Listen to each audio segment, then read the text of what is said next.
Everyone, welcome back to my channel Sushmita SB. आप सभी का बहुत बहुत स्वागत करती हूँ आपके अपने चैनल सुष्मिता एसबी पे। तो क्लास 10 आज मैं लेकर के आ गई हूँ आपके लिए हिंदी का 98 प्लस क्वेश्चंस, लाइक 100 क्वेश्चंस आप मान सकते हैं। तो ये जो क्लास होने वाला है आप लोगों के लिए बहुत ज़्यादा इंपॉर्टेंट होने वाला है। तो जो भी बच्चे नए आए हैं मेरे चैनल पे, जल्दी से चैनल को सब्सक्राइब कीजिए, बेल बटन को प्रेस कीजिए एंड ज़्यादा से ज़्यादा अपने दोस्तों के बीच शेयर कर दीजिए। एंड क्लास को एंड तक ज़रूर देखिए क्योंकि हम यहाँ पे डिस्कस करने वाले हैं मोस्ट एक्सपेक्टेड क्वेश्चंस। ये सारे क्वेश्चंस कोई ना कोई एग्जाम्स में आए हुए हैं, लाइक प्रीवियस ईयर्स में, या तो वो 2019 में आए हैं, 18 में आए हैं, 20 में आए हैं, 22 में आए हैं, 24 में आए।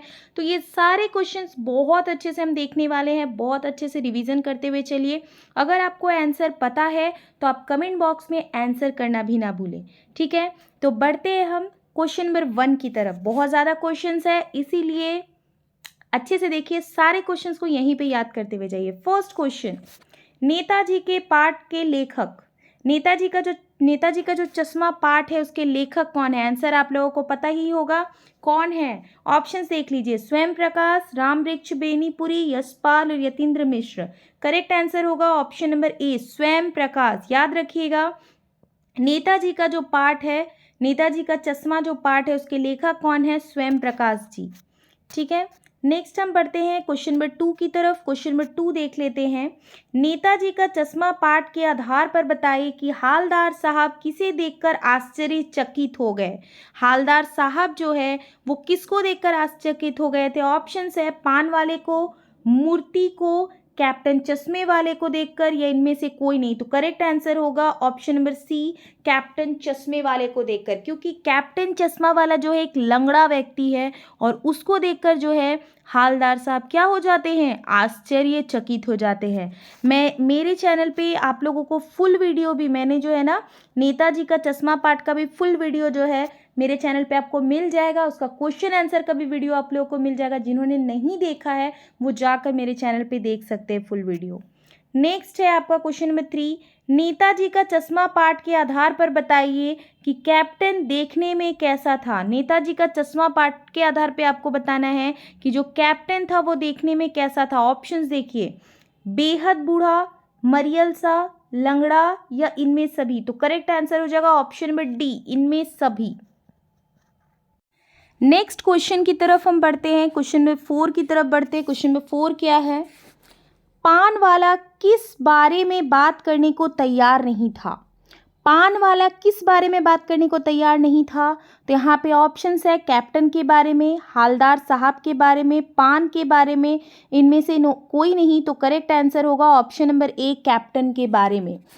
ये जो जो भी वीडियो है इसमें आप लोगों को देखने को मिलेगा चैप्टर वाइज, ऑल चैप्टर का, पूरा हिंदी का चैप्टर का मैं यहाँ पे ऑब्जेक्टिव क्वेश्चंस लेकर के आई हूँ चैप्टर वाइज, ठीक है। नेक्स्ट हम बढ़ते हैं क्वेश्चन नंबर 5 की तरफ। क्वेश्चन नंबर 5 देख लेते हैं। हालदार साहब के मन में कौतुक और प्रफुल्लता के भाव क्यों उठते थे? हालदार साहब के मन में कौतुक और प्रफुल्लता के भाव क्यों उठते थे? ऑप्शंस देखिए, मूर्ति को देखकर, बदलते चश्मों को देखकर, कैप्टन को देखकर, या इनमें से कोई नहीं। करेक्ट आंसर क्या हो जाएगा? ऑप्शन नंबर बी, बदलते चश्मों को देखकर उनके मन में क्या, कौतुक और प्रफुल्लता के भाव उठते थे। क्वेश्चन नंबर 6 देख लीजिए। नेताजी की मूर्ति पर चश्मा लगाने का कार्य कौन करता था? बहुत ही इजी क्वेश्चन है। या फिर क्वेश्चन इस तरीके से पूछ सकता है कि नेताजी की मूर्ति पर चश्मा कौन बदलता था? आप लोगों को पता ही है कौन बदलता था? कैप्टन। कौन बदलता था? कैप्टन बदलता था। बढ़ते हैं नेक्स्ट क्वेश्चन की तरफ हम। नेक्स्ट क्वेश्चन है क्वेश्चन नंबर 7 नंबर। कैप्टन को क्या अच्छा नहीं लगता था? कैप्टन को क्या अच्छा नहीं लगता था? ऑप्शंस देखिए, लोगों द्वारा उनका मजाक उड़ाना, नेताजी की बिना चश्मे वाली मूर्ति देखना, हालदार साहब का मूर्ति को देखना, या जगह जगह घूमकर फ्रेम बेचना। तो करेक्ट आंसर क्या हो जाएगा? ऑप्शन नंबर बी, नेताजी के बिना चश्मे वाली मूर्ति देखना कैप्टन को पसंद नहीं था। क्या देखकर हालदार साहब के चेहरे पर कौतुक भरी मुस्कान फैल गई? क्या देखकर उनके चेहरे पर कौतुक भरी मुस्कान फैली थी? तो ऑप्शंस देखिए, कैप्टन का हुलिया देखकर, पान वाले की बातें सुनकर, अध्यापक द्वारा बनाई गई विचित्र तस्वीर देखकर, पत्थर की मूर्ति पर असली चश्मा देखकर। ऑप्शन नंबर डी जो है वो करेक्ट हो जाएगा। यही देखकर क्या हुआ था, हवलदार साहब के चेहरे पर कौतुक भरी मुस्कान फैल गई थी कि पत्थर की मूर्ति पर क्या था, असली चश्मा था। नेक्स्ट क्वेश्चन की तरफ हम बढ़ते हैं। नेक्स्ट क्वेश्चन है आपका, कैप्टन के प्रति पान वाले के मन में कैसी भावना थी। कैप्टन के प्रति पान वाले की कैसी भावना थी, यहाँ पे देख लीजिए ऑप्शंस, प्रेम की, घृणा की, उपेक्षा की या सम्मान की। तो करेक्ट आंसर हो जाएगा उपेक्षा की। कैप्टन के प्रति पान वाले के मन में कैसी भावना थी, उपेक्षा की भावना थी। नेक्स्ट हम बढ़ते हैं क्वेश्चन नंबर 10 की तरफ। सुभाष चंद्र बोस की प्रतिमा किस वस्तु की बनी थी, कौन सी वस्तु की बनी थी सुभाष चंद्र बोस जी की प्रतिमा। या फिर आपसे ये पूछ सकता है कि नेताजी का चश्मा पाठ में नेताजी की प्रतिमा किस चीज की बनी थी, किस चीज की बनी थी। तो यहाँ पे करेक्ट आंसर हो जाएगा संगमरमर की। नेताजी की मूर्ति किस चीज से बनी थी, संगमरमर से बनी थी। नेक्स्ट क्वेश्चन है, चश्मे वाला को लोग किस नाम से जानते हैं। चश्मे वाले को किस नाम से जानते हैं, आपको पता ही होगा। बहुत ही इजी क्वेश्चन, इजी आंसर है। आप कमेंट बॉक्स पे कमेंट भी करते जाइए, बहुत ही अच्छे से पढ़िए, चीज़ों को मज़े लेके पढ़िए, अच्छे से पढ़िए, आपको भी पढ़ने में क्या होगा, अच्छा लगेगा। तो चश्मे वाले को लोग किस नाम से जानते हैं, कैप्टन, नेताजी, मूर्तिकार, इनमें से कोई नहीं। तो करेक्ट आंसर क्या होगा, कैप्टन। चश्मे वाले को लोग कैप्टन के नाम से जानते हैं। बढ़ते हैं नेक्स्ट क्वेश्चन की तरफ। नेक्स्ट है क्वेश्चन नंबर 12। नेताजी का चश्मा पाठ में पान वाला किस तरह का व्यक्ति था। पान वाला कैसा व्यक्ति था, ऑप्शंस देखिए। मोटा और बातूनी व्यक्ति था, तुनक मिजाजी और चिड़चिड़ा स्वभाव का व्यक्ति था, भावुक और सबकी मदद करने वाला व्यक्ति था, या ऑप्शन नंबर डी, एक मोटा, हंसमुख और खुशमिजाज व्यक्ति था। करेक्ट आंसर होगा ऑप्शन नंबर डी। नेक्स्ट है, हालदार साहब क्यों कस्बे से गुजरते थे। हालदार साहब क्यों कस्बे से गुजरते थे, ऑप्शंस देखिए। घूमने जाते थे, खरीदारी करने के लिए, रिश्तेदारों से मिलने के लिए, या कंपनी के काम के सिलसिले में। तो करेक्ट आंसर होगा ऑप्शन नंबर डी, कंपनी के काम के सिलसिले में। हालदार साहब हमेशा उस कस्बे से इसलिए गुजरते थे क्योंकि उनका कंपनी का काम होता था। नेक्स्ट हम बढ़ते हैं क्वेश्चन नंबर 14 की तरफ। कितने साल तक हालदार साहब काम के सिलसिले में उस कस्बे से गुजरते थे, कितने साल तक गुजरते थे। तो यहाँ पे ऑप्शन देखिए, 2 साल तक, 4 साल तक, 7 साल तक, 10 साल तक। यहाँ पे करेक्ट आंसर हो जाएगा ऑप्शन नंबर ए, 2 साल तक वो काम के सिलसिले से उस कस्बे से गुजरते थे। नेक्स्ट हम बढ़ते हैं आगे की तरफ। आगे क्या है, क्वेश्चन नंबर 15। नेताजी का चश्मा पाठ में पान वाला उदास क्यों हो गया, क्यों उदास हो गया। ऑप्शंस देखिए, पान की बिक्री नहीं हो पा रही थी, हालदार साहब पान खाने नहीं आते थे, कैप्टन की मृत्यु हो गई, सुभाष की मूर्ति टूट गई थी। करेक्ट आंसर क्या होगा, ऑप्शन नंबर सी, कैप्टन की मृत्यु हो गई थी। तो कैप्टन की मृत्यु होने की वजह से पान वाला क्या हो गया था, उदास हो गया था। नेक्स्ट क्वेश्चन देखिए, बूढ़ा मरियल सा आदमी कौन था। ऑप्शंस देखिए, हालदार साहब, कैप्टन चश्मे वाला, पान वाला, या ड्राइंग मास्टर। करेक्ट क्या होगा, कैप्टन चश्मे वाला। बूढ़ा मरियल सा आदमी कौन था, कैप्टन चश्मे वाला। नेक्स्ट है, नेताजी का चश्मा पाठ में कैप्टन कौन है, कौन है कैप्टन, पान वाला, चश्मे वाला, हालदार साहब या बच्चे। तो करेक्ट आंसर क्या होगा, चश्मे वाला। नेक्स्ट हम बढ़ते हैं दूसरे चैप्टर की तरफ, बाल गोविंद भगत। यहाँ पे देखिए, बाल गोविंद भगत पाठ के लेखक है, कौन है बाल गोविंद भगत पाठ के लेखक। ऑप्शंस देखिए, स्वयं प्रकाश, राम वृक्ष बेनीपुरी, यशपाल, यतीन्द्र मिश्र। करेक्ट आंसर इज राम वृक्ष बेनीपुरी। लेखक का नाम ज़रूर से ज़रूर याद रखिएगा क्योंकि लेखक का नाम पूछा जाता है, इसलिए लेखक का नाम बिल्कुल भी मिस मत कीजिएगा। हर एक चैप्टर के लेखक का नाम याद रखिएगा। नेक्स्ट है, बाल गोविंद भगत कौन थे, कौन थे बाल गोविंद भगत। ऑप्शंस देखिए, साधु, भिक्षु, कबीर, या इनमें से कोई नहीं। करेक्ट आंसर होगा साधु। बाल गोविंद भगत कौन थे, साधु थे। नेक्स्ट हम बढ़ते हैं क्वेश्चन नंबर 3 की तरफ। भगत के संगीत के जादू का प्रभाव किस किस पर पड़ता है। भगत के संगीत के जादू का प्रभाव किस किस पर पड़ता है। ऑप्शंस देखिए, किसानों पर, आसपास खेलते बच्चों पर, मेर पर खड़ी औरतों पर, या इनमें सभी। तो करेक्ट आंसर हो जाएगा ऑप्शन नंबर डी, इनमें सभी। भगत के संगीत का जादू जो है इन सभी पर पड़ता है। बढ़ते हैं नेक्स्ट क्वेश्चन की तरफ। नेक्स्ट क्वेश्चन है क्वेश्चन नंबर 4। बाल गोविंद भगत अपने बेटे से अधिक प्यार इसलिए करते थे क्योंकि, क्यों करते थे वो अपने बेटे से अधिक प्यार? ऑप्शंस देखिए, वह उनका इकलौता बेटा था, वह सुस्त तथा कम बुद्धि वाला था, वह होशियार एवं तीक्ष्ण बुद्धि वाला था, उन्हें पुत्र मोह अधिक था। तो करेक्ट आंसर क्या हो जाएगा? ऑप्शन नंबर बी, वह सुस्त तथा कम बुद्धि वाला था। उनका बेटा कैसा था? सुस्त था और कम बुद्धि वाला था, इसीलिए वो उससे अधिक प्यार करते थे। नेक्स्ट हम बढ़ते हैं क्वेश्चन नंबर 5 की तरफ।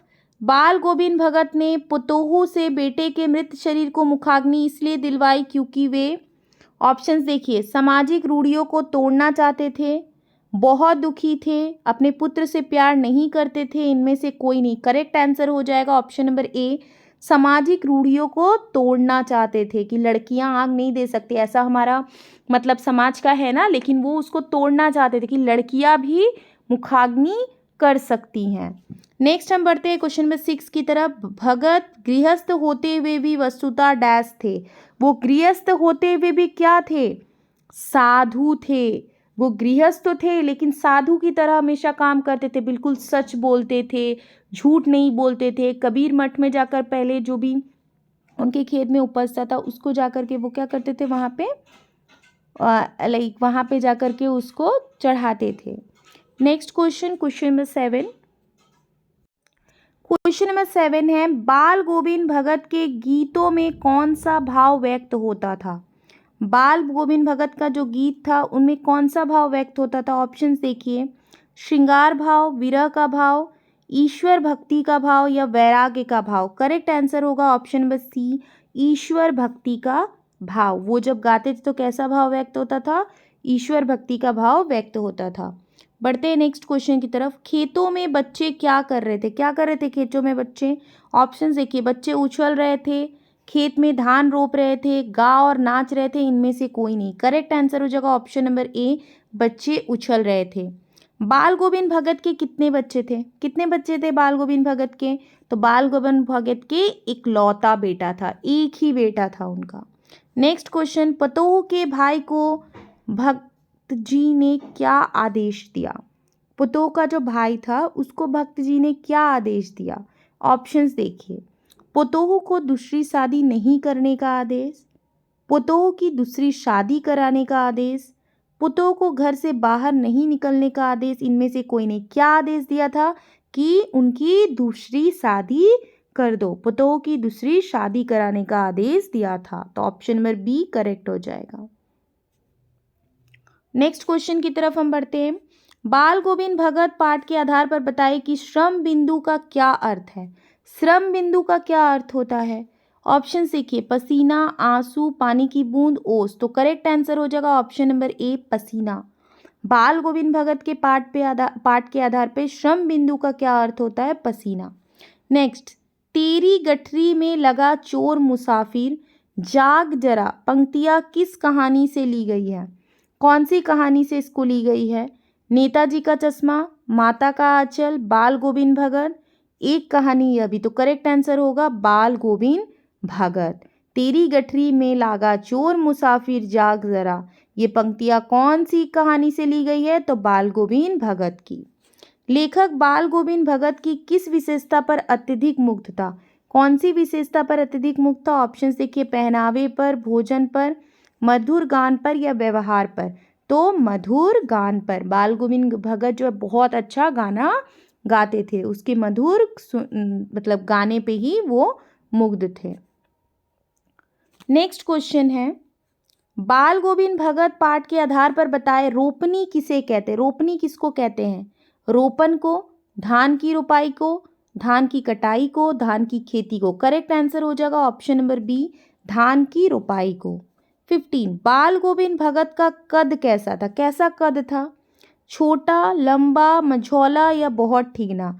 करेक्ट आंसर क्या हो जाएगा? मंझोला। राम गोविंद भगत का कद कैसा था? मंझौला था।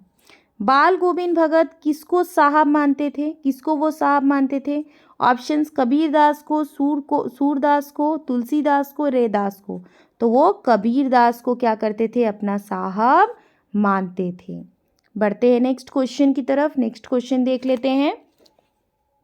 अगर आप लोगों को कहीं पे भी कोई डाउट होता है ना, तो आप लोग कमेंट बॉक्स पे कमेंट भी कर सकते हैं कि आप लोगों को यहाँ पे डाउट है, ठीक है।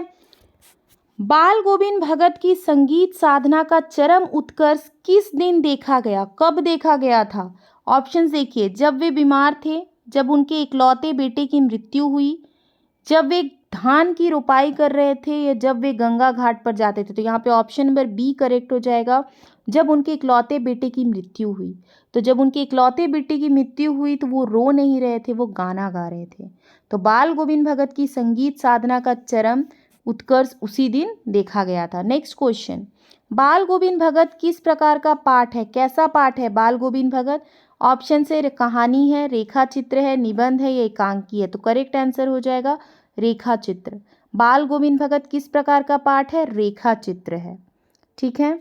नेक्स्ट क्वेश्चन की तरफ हम बढ़ते हैं। नेक्स्ट क्वेश्चन है आपका क्वेश्चन नंबर 19। बाल गोविंद भगत मनुष्य को क्या मानते थे, क्या मानते थे मनुष्य को?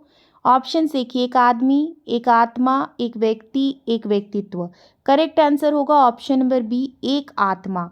बाल गोविंद भगत मनुष्य को क्या मानते थे? एक आत्मा मानते थे, ठीक है। नेक्स्ट हम बढ़ते हैं क्वेश्चन नंबर 20 की तरफ। बाल गोविंद भगत की दिनचर्या लोगों के अचरज का कारण क्यों थी, क्यों वो अचरज करते थे उनके दिनचर्या पे?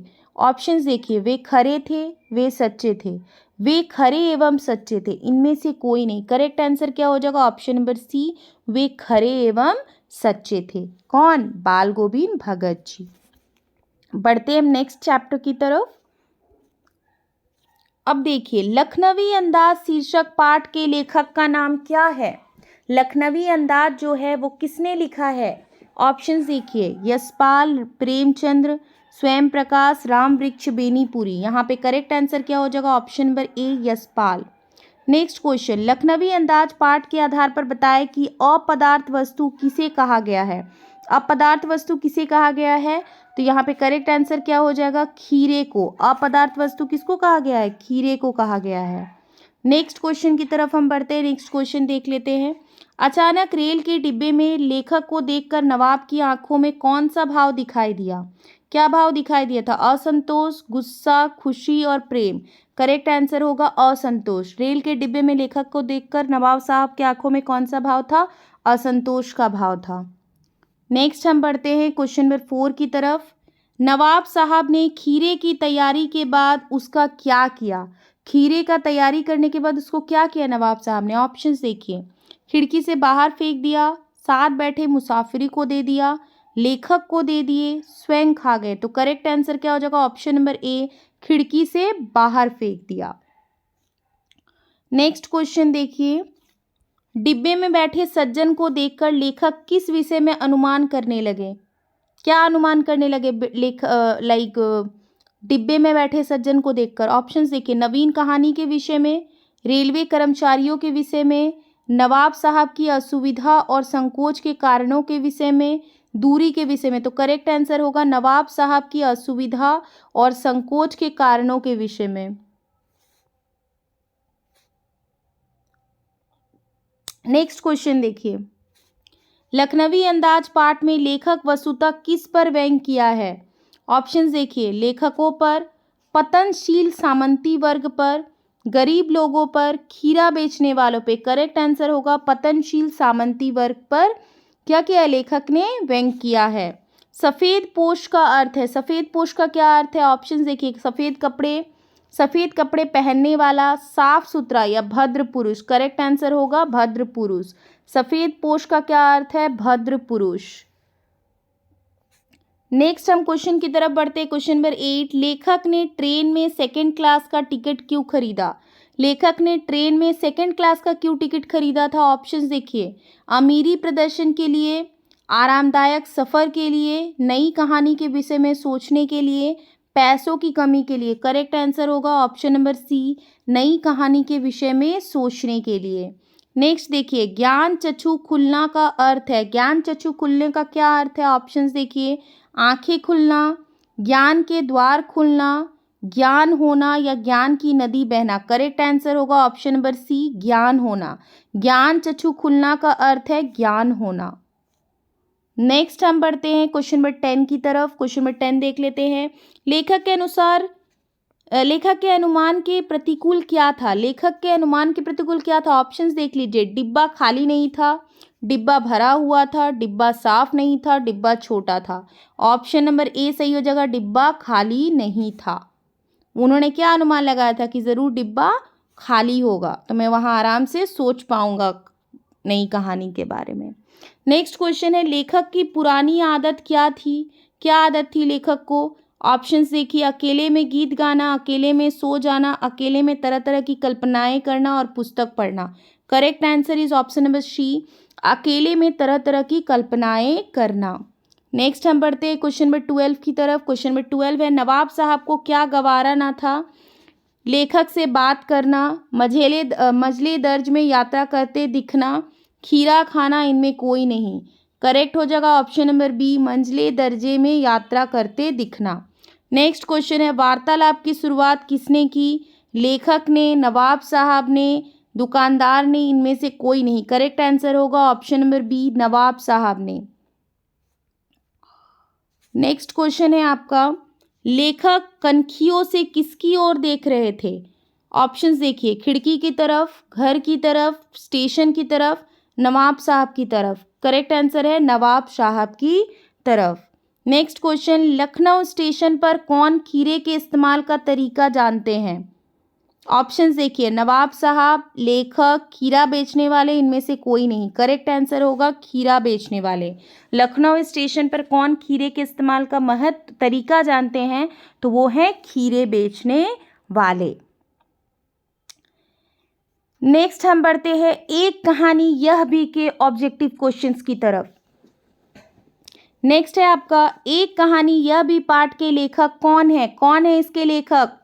इसके लेखक है मन्नू भंडारी स्वयं। ठीक है, एक कहानी यह भी के लेखक कौन है? मन्नू भंडारी। 2 नंबर, एक कहानी यह भी पाठ में किसकी कहानी वर्णित है? किसकी कहानी वर्णित की गई है? मन्नू भंडारी की स्वयं की कहानी इसमें वर्णित हुई है। नेक्स्ट हम बढ़ते हैं क्वेश्चन नंबर 3 की तरफ। एक कहानी यह भी पाठ में किस शहर का वर्णन हुआ? कौन से शहर का वर्णन हुआ? ऑप्शन देखिए। बीकानेर, जयपुर, अजमेर और जैसलमेर। करेक्ट हो जाएगा option number C, Ajmer. Ajmer की बात हुई है इसमें, अजमेर शहर की। लेखिका की माँ हमेशा भयभीत क्यों रहती थी? ऑप्शंस देखिए। समाज के लोगों के डर से, पिताजी के आर्थिक नुकसान के कारण, पिताजी के क्रोध के कारण और अपने भविष्य की चिंता के कारण। करेक्ट आंसर होगा ऑप्शन नंबर सी, पिताजी के क्रोध के कारण लेखिका की माँ हमेशा क्या रहती थी? भयभीत रहती थी। देश की आज़ादी के आंदोलन में लेखिका ने क्या क्या कार्य किए थे? क्या क्या कार्य किए थे? ऑप्शंस देखिए। जुलूस में भाग लिया, भाषण दिया, विद्यालय में छात्राओं से हड़ताल करवाई, इनमें सभी। करेक्ट आंसर हो जाएगा इनमें सभी। इनमें सभी काम उन्होंने किया था। नेक्स्ट क्वेश्चन है आपका क्वेश्चन नंबर 6। लेखिका के जीवन में शीला अग्रवाल का क्या योगदान रहा? शीला अग्रवाल उनकी टीचर थी, तो उनका क्या योगदान रहा? ऑप्शंस देखिए। लेखन के प्रति लेखिका की रुचि पैदा हुई, अच्छे साहित्य की परख उनके माध्यम से हुई, देश की आज़ादी के आंदोलन में सक्रिय भाग लिया, इनमें सभी। करेक्ट आंसर होगा इनमें सभी। Next question, question number 7। लेखिका मन्नू भंडारी को लेखन की प्रेरणा किससे मिली थी? ऑप्शंस देखिए। अपने पिता से, हिंदी प्राध्यापिका से, ए और बी दोनों, इनमें से कोई नहीं। करेक्ट आंसर होगा ऑप्शन नंबर सी, ए और बी दोनों, अपने पिता से भी और हिंदी के प्रधान अध्यापिका से भी। ठीक है, प्राध्यापिका, सॉरी प्रधान नहीं, प्राध्यापिका।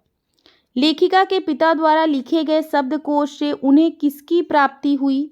किस चीज की प्राप्ति हुई थी? ऑप्शंस देखिए। यश और प्रतिष्ठा की, धन एवं संपदा की, सरकार द्वारा सम्मान की, मंगला पारितोष पुरस्कार की। करेक्ट आंसर होगा यश और प्रतिष्ठा की। नेक्स्ट हम बढ़ते हैं क्वेश्चन नंबर 9 की तरफ। लेखिका ने अपनी माँ को कैसा बताया है? ऑप्शन देखिए। साधारण, नासमझ, व्यक्ति विहीन, पराश्रित। करेक्ट आंसर होगा ऑप्शन नंबर सी, व्यक्ति विहीन, व्यक्तित्व विहीन। लेखिका ने अपनी माँ को कैसा बताया है? व्यक्तित्व विहीन बताया है। लेखिका के अनुसार उनके पिता की सबसे बड़ी दुर्लभता क्या थी? ऑप्शंस देखिए। यश की चाह, समाज में प्रतिष्ठा बढ़ाने वाले काम, विशिष्ट बनकर जीने की इच्छा, इनमें सभी। करेक्ट आंसर होगा इनमें सभी।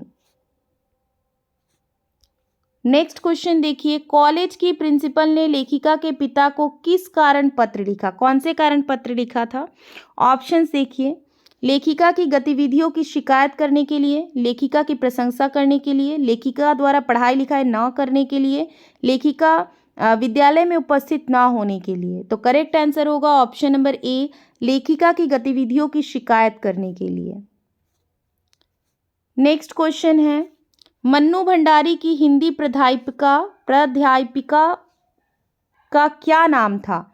ऑप्शंस देखिए, Sheela Agarwal, Manisha Yadav, Shalini Gupta, Jyoti Goyal. Correct answer is Sheela Agarwal. क्या नाम था उनका? शीला अग्रवाल। लेखिका के घर का वातावरण कैसा था? ऑप्शंस देखिए, धार्मिक वातावरण, अतिथि सत्कार प्रिय वातावरण, शैक्षिक वातावरण, राजनीतिक वातावरण। करेक्ट आंसर है ऑप्शन नंबर बी, अतिथि सत्कार प्रिय वातावरण। सन 1942 के आंदोलन के बाद देश का वातावरण कैसा था? 1942 के आंदोलन के बाद देश का वातावरण कैसा था? ऑप्शंस देखिए, आज़ादी की प्रतीक्षा वाला, अनिश्चितता का, मतभेदों का, स्वतंत्रता संग्राम में भाग लेने वालों की होड़ भरा। तो करेक्ट आंसर है ऑप्शन नंबर डी, स्वतंत्रता संग्राम में भाग लेने वालों की होड़ भरा। नेक्स्ट हम बढ़ते हैं क्वेश्चन नंबर 15 की तरफ। लेखिका के पिता को लड़कियों का कैसा रंग पसंद था? किस तरीके का रंग पसंद था? ऑप्शंस देखिए, सांवला, गोरा, काला और गेहुआ। तो करेक्ट आंसर है गोरा। लेखिका के पिता को लड़कियों का गोरा रंग पसंद था। लेखिका की बड़ी बहन का क्या नाम था? क्या नाम था उनकी बड़ी बहन का? रजनी, रंजना, सुशीला और रानी। करेक्ट आंसर है ऑप्शन नंबर सी, सुशीला। लेखिका की बड़ी बहन का नाम क्या था? सुशीला था। नेक्स्ट हम बढ़ते हैं अगले क्वेश्चन की तरफ।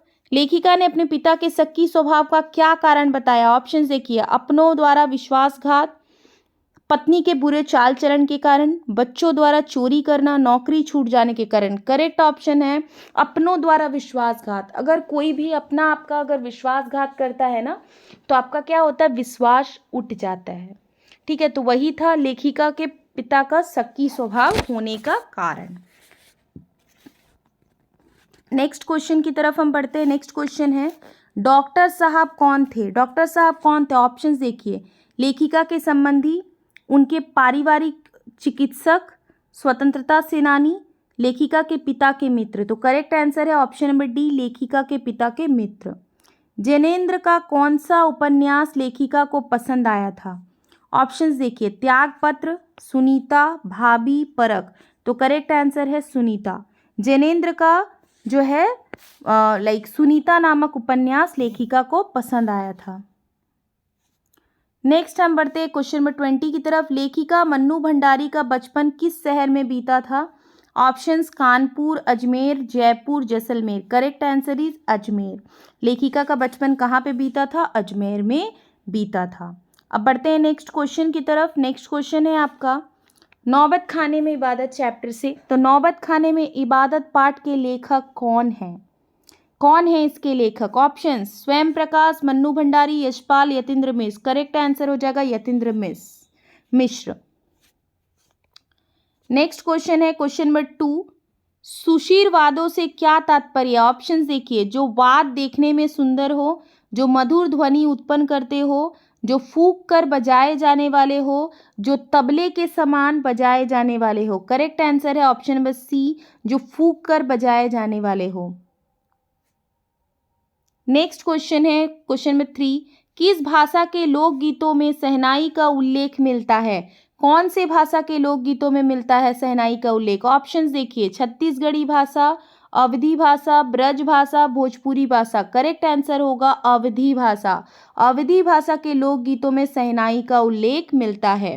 क्वेश्चन नंबर 4, साहिन्य किस वाद्य यंत्र को कहा जाता है? कौन से वाद्य यंत्र को साहिन्य कहा जाता है? ऑप्शंस देखिए, सितार को, हारमोनियम को, शहनाई को, तबले को। Correct answer is option number C, शहनाई को। बिस्मिल्लाह खां मोहर्रम के अवसर पर क्या नहीं करते थे? क्या नहीं करते थे वो? ऑप्शंस देखिए, पैदल यात्रा ना करना, संगीत कार्यक्रम में भाग ना लेना, शहनाई का निषेध ना करना, दुख व्यक्त ना करना। करेक्ट आंसर होगा ऑप्शन नंबर बी, सही संगीत कार्यक्रम में भाग लेना ये वो नहीं करते थे। कब? मोहर्रम के अवसर पर। नेक्स्ट क्वेश्चन है, मोहर्रम के दिन किस किस चीज का निषेध माना गया है? मोहर्रम के दिन किस किस चीज का निषेध माना गया है? ऑप्शन देखिए, दुख मनाने का, राग रागनियों की अदायगी का, दान दक्षिणा देने का, रोने का। करेक्ट आंसर है राग रागनियों की अदायगी का। नेक्स्ट क्वेश्चन देखिए, मोहर्रम के अवसर पर बिस्मिल्लाह खां का कैसा रूप सामने आता है? कैसा रूप सामने आता है बिस्मिल्लाह खां का मोहर्रम के अवसर पर? ऑप्शन देखिए, सहज मानवीय रूप, धर्म के प्रति समर्पित रूप, ए और बी दोनों, इनमें कोई नहीं। करेक्ट आंसर देखिए ऑप्शन नंबर सी, ए और बी दोनों, सहज मानवीय रूप और धर्म के प्रति समर्पित रूप। नेक्स्ट क्वेश्चन की तरफ हम बढ़ते हैं। क्वेश्चन नंबर 8, बिस्मिल्लाह खां सांप्रदायिक सद्भाव रखने में किस प्रकार सहायक है? ऑप्शंस देखिए, उनके लिए गंगा मैया का बहुत महत्व है, वे हनुमान मंदिर में शहनाई बजाते हैं, वे काशी की संस्कृति के पुजारी रहे हैं। ऑप्शन डी, इनमें सभी। तो करेक्ट आंसर होगा सभी, वो सभी जो है सही है। वो गंगा मैया के भी बहुत महत्व रखते हैं उनके लिए, हनुमान मंदिर में भी वो शहनाई बजाया करते हैं और वे काशी की संस्कृति के भी पुजारी हैं। नेक्स्ट है, बिस्मिल्लाह खां की शहनाई में क्या समाया हुआ था? संगीत के सातों सुर, उनके उस्ताद की नसीहतें, स्वयं परवरदिगार, इनमें सभी। करेक्ट आंसर हो जाएगा। काशी विश्वनाथ के प्रति बिस्मिल्लाह खां अपनी श्रद्धा किस प्रकार दर्शाते, कैसे दर्शाते? वे काशी की ओर मुंह करके बैठते हैं, वे अपनी शहनाई का प्याला काशी की ओर घुमा देते हैं। ऑप्शन सी है, ए और बी दोनों, इनमें कोई नहीं। करेक्ट आंसर होगा ऑप्शन नंबर सी। नेक्स्ट हम बढ़ते हैं अगले क्वेश्चन की तरफ। बिस्मिल्लाह खां की चारित्रिक विशेषता क्या है? क्या है? वे एक सच्चे कला प्रेमी थे, वे अपने धर्म एवं परंपरा के प्रति निष्ठावान थे, वे भावुक स्वभाव के व्यक्ति थे, इनमें सभी। करेक्ट आंसर हो जाएगा ऑप्शन नंबर डी। नेक्स्ट हम बढ़ते हैं क्वेश्चन नंबर 12 की तरफ। बिस्मिल्लाह खां को किन किन पुरस्कारों से सम्मानित किया गया? कौन कौन से पुरस्कार से बिस्मिल्लाह खां को सम्मानित किया गया? ऑप्शंस देखिए, संगीत नाटक अकादमी पुरस्कार, पद्म भूषण पुरस्कार, विश्वविद्यालयों की मानद उपलब्धियां, इनमें सभी। करेक्ट आंसर हो जाएगा, ये सभी पुरस्कारों से बिस्मिल्लाह खां को सम्मानित किया गया। बिस्मिल्लाह खां शहनाई और काशी को इस धरती पर क्या मानते थे? बोझ, जन्नत, नरक, इनमें कोई नहीं। करेक्ट आंसर इज जन्नत। बिस्मिल्लाह खां क्या मानते थे? काशी को जन्नत मानते थे। काशी किसकी पाठशाला है? संस्कृत की, संगीत की, नृत्य की। करेक्ट आंसर होगा संस्कृति की।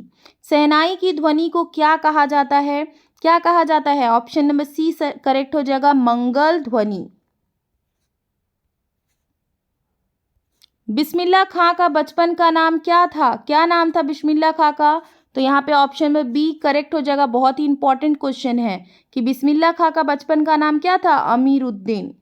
नेक्स्ट है, बालक अमीरुद्दीन रियाज के लिए किस मंदिर में जाया करते थे? कौन से मंदिर में रियाज के लिए वो जाते थे? आंसर हो जाएगा ऑप्शन नंबर सी, बालाजी मंदिर। बिस्मिल्लाह खां जो थे, अमीरुद्दीन जो थे, वो रिवाज के लिए जो है बालाजी मंदिर जाया करते थे। नेक्स्ट क्वेश्चन है आपका, बिस्मिल्लाह खां क्या बजाते थे? क्या बजाते थे बिस्मिल्लाह खां? शहनाई बजाते थे। बहुत ही इजी क्वेश्चन और इजी आंसर। नेक्स्ट क्वेश्चन की तरफ बढ़ते हैं। मनीषियों की क्या देन सही रही है? मनीषियों की क्या देन सही रही है? ऑप्शन देखिए, सभ्यता का कुछ हिस्सा, समृद्ध समाज, प्रगतिशील देश, मौलिक विचार। करेक्ट आंसर होगा ऑप्शन नंबर ए, सभ्यता का कुछ हिस्सा। नेक्स्ट क्वेश्चन की तरफ बढ़ते हैं। असंस्कृति का क्या परिणाम होता है? ऑप्शंस देखिए, समाज का विघटन, मनुष्य का विनाश, विनाशकारी परंपराएं, इनमें सभी। करेक्ट आंसर हो जाएगा इनमें सभी। असंस्कृति का ये परिणाम होता है, समाज का विघटन होगा, मनुष्य का विनाश होगा, विनाशकारी परंपराएं। ठीक है, नेक्स्ट हम बढ़ते हैं क्वेश्चन नंबर 3 की तरफ। क्वेश्चन नंबर 3 देख लेते हैं क्या है। असभ्यता किसे कहा गया? असभ्यता किसे कहते हैं? ऑप्शन देखिए, अच्छे अच्छे आविष्कार, मनुष्य द्वारा जुटाए गए आत्मविश्वास, आत्मविनाश के साधन, असभ्यता सभ्यता का ही अंश है, इनमें कोई नहीं। करेक्ट आंसर होगा ऑप्शन नंबर बी, मनुष्य द्वारा जुटाए गए आत्मविनाश के साधन। नेक्स्ट क्वेश्चन देखते हैं। नेक्स्ट क्वेश्चन है आपका, संस्कृति पाठ में न्यूटन को क्या कहा गया है? न्यूटन को क्या कहा गया है? ऑप्शंस देखिए, एक वैज्ञानिक, दिशा दिखाने वाला, संस्कृत मानव, आदि मानव। करेक्ट आंसर हो जाएगा ऑप्शन नंबर सी, संस्कृत मानव। संस्कृति कब असंस्कृति में बदल जाती है? ऑप्शंस देखिए, कल्याण की भावना से नाता टूटने पर, पुरानी पड़ने पर, धर्म परिवर्तन होने पर, ईश्वर की भक्ति न करने पे। करेक्ट आंसर होगा ऑप्शन नंबर ए, कल्याण की भावना से नाता टूटने पर संस्कृति जो है असंस्कृति में बदल जाती है। नेक्स्ट क्वेश्चन है, संस्कृत व्यक्ति से लेखक का क्या तात्पर्य है? संस्कृत पढ़ा लिखा व्यक्ति, संस्कृति को मानने वाला व्यक्ति, नई चीज खोज करने वाला व्यक्ति, इनमें कोई नहीं। Correct answer option number C, नई चीज खोज करने वाला व्यक्ति। संस्कृत व्यक्ति से लेखक का क्या तात्पर्य है? तो नई चीज खोज करने वाला व्यक्ति से तात्पर्य है। नेक्स्ट क्वेश्चन की तरफ हम बढ़ते हैं। नेक्स्ट क्वेश्चन है, आंख के आविष्कार के पीछे क्या प्रेरणा रही? क्या प्रेरणा रही है? पेट की आंख को शांत करने की, इसीलिए आंख का आविष्कार हुआ है ना। पहले तो आदि मानव क्या करते थे? कच्चा मांस खा लेते थे। उन लोग को उतना पता नहीं था कि कैसे आंख जलता है, तो कच्चे कच्चे मांस खाते थे, कंद मूल खाते थे। लेकिन फिर क्या हुआ? आंख का आविष्कार हुआ और लोगों को पता चला कि पकाकर खाना चाहिए। ठीक है, नेक्स्ट हम बढ़ते हैं क्वेश्चन नंबर 8 की तरफ। क्वेश्चन नंबर 8 देख लेते हैं क्या है। सुई धागे का आविष्कार क्यों हुआ होगा? क्यों हुआ है सुई धागे का आविष्कार? कपड़े सीने के लिए, शरीर ढकने एवं सर्दी से बचने के लिए, पेट की आग शांत करने के लिए, घर बनाने के लिए। करेक्ट आंसर है ऑप्शन नंबर बी, शरीर ढकने एवं सर्दी से बचने के लिए। किस लिए हम सुई धागे का आविष्कार क्यों हुआ है? तो सुई धागे का आविष्कार जो हुआ है अपने शरीर को ढकने के लिए, सर्दी से बचाने के लिए। तो जितने भी मैंने आप लोगों के साथ क्वेश्चन डिस्कस किए, बहुत मतलब इम्पॉर्टेंट क्वेश्चन है। ये सारे क्वेश्चन आप अच्छे से देख करके जाइए एग्ज़ाम के पहले, ताकि एग्ज़ाम में ये कोई भी क्वेश्चन आए आप फटाफट इसका आंसर कर पाए। आई होप आप लोगों को क्लास पसंद आया होगा।